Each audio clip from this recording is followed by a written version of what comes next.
Hi everyone, I'm the Rum. And I'm the Wine. We're an expat couple living here in Dublin, Ireland for the past 4 years. We make videos all about Ireland. Moving, living, and not just living, but also thriving. So if any of that sounds interesting to you, please do subscribe. And check out our past videos, because we've done a lot of stuff with tips about moving to Ireland, and we've even got a course, the link below in the description. Cool, and with that said, let's begin. As we said, we've been living here in Ireland for about 4 years now. And that's just long enough to realise our expectations or thoughts when we came here, some of them have been completely wrong. Completely. So today's video, we're going to go through 7 things about living in Ireland that we got completely wrong. So the first one has to be the living costs. When we met, we were both living in London and we were like, we know what expensive rents are, expensive public transport, expensive everything is like. London is absurd with prices, and then it's in pounds, so it's even more expensive when you come from a different currency. We were like, we know how to deal with living in an expensive city. Nothing can be as bad as London. That's what we thought. Then we came to Ireland, to Dublin specifically, and we realized the rents are not cheap in Ireland.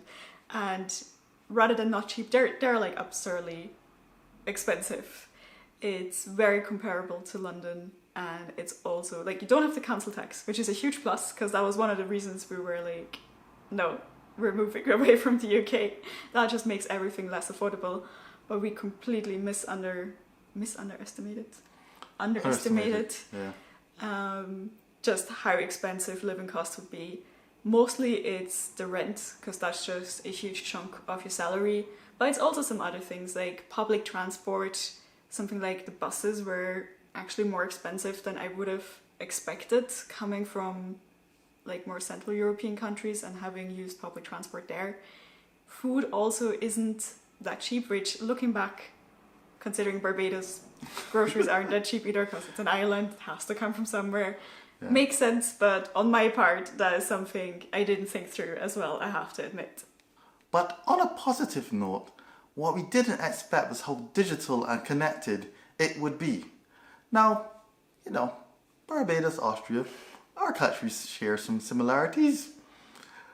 Something like, not exactly a hatred of technology, but, you know, a slow implementation of some of the technologies that make life pretty comfortable.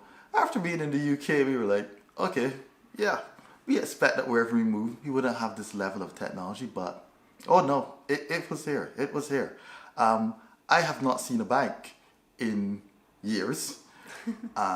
Yeah, so basically you can pay almost everything online, pretty much. If you've watched some of our previous videos, we're now doing groceries online, have it delivered. Takeout, we don't go to a takeout place, we just order it in line, either collect it or it gets brought to us through several delivery services. Delivery, but you know, I see delivery everywhere, that's why it's on the mind. The marketing has me. But yeah, and even bills are online, banking is online, even our taxes are online. Everything's just there. You don't need to do anything, leave your house to go anywhere. I just wake up, you look at the app, look at the phone and tick, tick, tick, done. One concern we had, and we also see that crop up sometimes in the comments, is like, how much does it rain really? Because you hear like, oh, Ireland is so rainy. And actually I used to work with German customers, and whenever I was like, oh yeah, I'm calling from Dublin, it'd be like, is it raining right now? Is it raining right now? And I'm like, no, it's not raining. They're like, are you sure? Go check. Is it raining right now? Because it's just a stereotype that it rains constantly in Ireland, and actually, well, it's raining right now, so that's not a good example. But it doesn't rain constantly. You do see the sun sometimes. But most of the time, actually, when it does rain, it's not like a downpour like you experience in the Caribbean, and it feels like the apocalypse, like dark skies and really heavy rains and everything. It's just like more of a gentle drizzle that just continues the entire day. And at least in our experience, once you've lived here long enough, at some point we were just like, whatever, you just keep walking. It's like, you just accept that if you keep doing that in a drizzling rain after 20 minutes, we'll probably also be wet as if it was a downpour, but whatever. Waterproof clothes, save your life. Another thing that surprised us is how little Irish people we actually met in our jobs.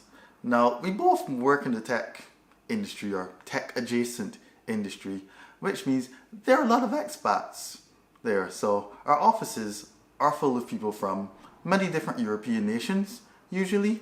And also, when we talk to some of our friends who have lived here for a while, they also usually interact at work with people from many different nationalities because, it's Dublin. We've got some of the major European headquarters of the tech giants. So when you actually meet an Irish person, like in my office, I think, there was a slight outnumbering, but when there were, some Irish people gathered from Cork and so on like that, that's where the fun starts. Having Irish people in your office, that's what it should be like. You get the real experience there, but yeah, expats. There's so much of us in tech. We're Irish people. Where are you working? Banks, things. We want to meet more of you all. In a non-creepy way, of course. But yeah. Maybe we should just probably go to pubs more. Whatever. This COVID thing is over. I'd forgotten. And they're back open. But speaking of pubs, that's another thing we didn't properly understand. Because we'd seen pubs in the UK, but in the UK we always got the feeling it's like that's where people go after work to get absurdly drunk and then at like 11 p.m. like stumble towards the nearest taxi or vomit somewhere in the street. That was the impression we sometimes got. And visually seen as well. And visually seen as well. Or at least the aftermath in the morning as well. But what we started to realize at least in Ireland, that even in Dublin, like a huge city where you'd expect a pub is more like where people go, sort of like we experience in the UK, you just go there, get drunk, whatever. But it's a really important place to meet people. So the ones in the city centre are actually where people after work would go there, but it's more to socialise. There is a lot of alcohol probably being consumed, a lot of buying rounds of pints. It's a whole other thing that took us a while to understand. But it's more of I keep hearing that pubs are like the common living room for like the village's living room or the neighborhood's living room. Yeah, you're local. So it's somewhere you can meet new people, but it's also a good place to meet up with other people, even if they don't drink alcohol. Usually places, especially in the afternoons, you can get pretty good food sometimes. Pub food has, at least what I always heard from the UK, a really bad reputation. We've had some amazing food in pubs here in Ireland. So it's a great place to meet up in afternoons as well. Yeah, and for me, lunchtime's actually, Grand Canal about that area. I've gone to pubs at lunch, just got a nice quick meal. I won't mention if I had any alcohol, but yeah. And we've also met up with, a couple of subscribers as well there. So, hey, pubs, we miss you. Come back when it's safe. Another thing we didn't expect was so much takeout. I mean, because we didn't actually research meals or anything else when we were moving. We just supposed that we'll come over here, whatever there is here to eat, we'll be able to adapt. But from the time we had that first week that we were here and we walked around, we realized that there are a lot of takeout places. I think we only cooked about half the time that week because besides being an Airbnb, there was takeout everywhere, and we're thinking, all right, it's just the area. But no, we moved into the north side of Dublin and boom, more takeout. And then our last place, right across the street, besides living residences, the entire street, restaurants, takeout. We lacked not for food. And also, where we would just see Deliveroo bikes, Just Eat, whatever the thing. These people are not sponsoring us. We've just seen the bikes everywhere. I'm just like, oh, it's lunch, delivery there. Oh, it's Friday night, delivery, all of that stuff. So interesting to find out that it's really part of the culture that you just chill at home, get some takeout. So next on our list is the love for sports. So I'd say in Austria, sports are quite popular, but it's usually concentrated to, in winter you have like your skiing and whatever, and summer, I guess. We just go for walks. We don't really do much. There's football, where everyone still believes a football team will do well in competitions. I don't know if we'll ever see that. But that is pretty much as people get into sports unless they are in a small team themselves. But here sports are really important. And also not just any sports, it's like Gaelic sports. So we thought we were like Gaelic football, we were like, okay, so that's like, is it soccer for like the American viewers, or like football, like American football kind of thing? Is like, which one is it? Until we realized those are completely different sports. It's like Ireland made up its own sports partially and they're super into them. Like the first time we realized that is when we were just walking towards town and we were walking past the road that leads towards Croke Park, and we saw all these people in like sports jerseys, and we were like, why is everyone wearing blue? It was blue, and I can't remember what year it was. It must have been one of the finals or one of those big games. Just a mass of people coming towards us. We're like, what's going on? What's happening?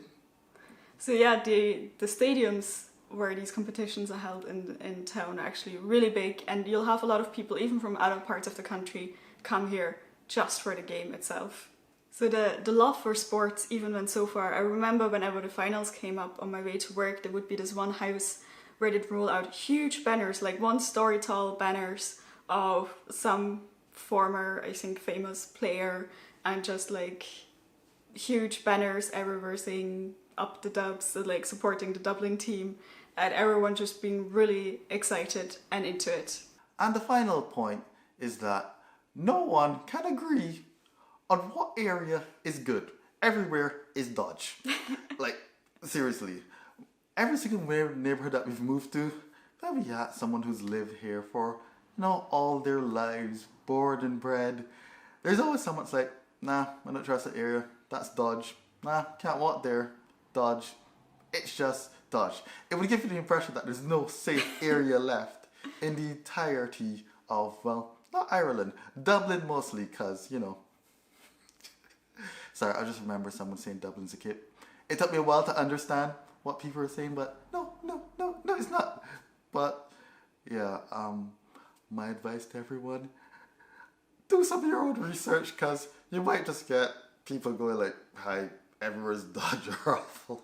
Yeah, go there in person, go there during daylight, nighttime, to understand, do you feel safe, and just also trust your own gut feeling. Don't just trust what everyone else says, because otherwise I don't think we would have still found a place to move to yet. We'd still be looking. So if you like this video, do like it. Let us know in the comments if you're not a native Irish person, if you've only moved here recently. Was this something you got completely wrong? Or if you're a native Irish person, is this something that you come across expats being like, or that we are still getting wrong? Let us know in the comments. We'll be curious to find out, and make sure to subscribe to see our weekly videos. Yep, and we'll see you the next time. Bis später. Bye!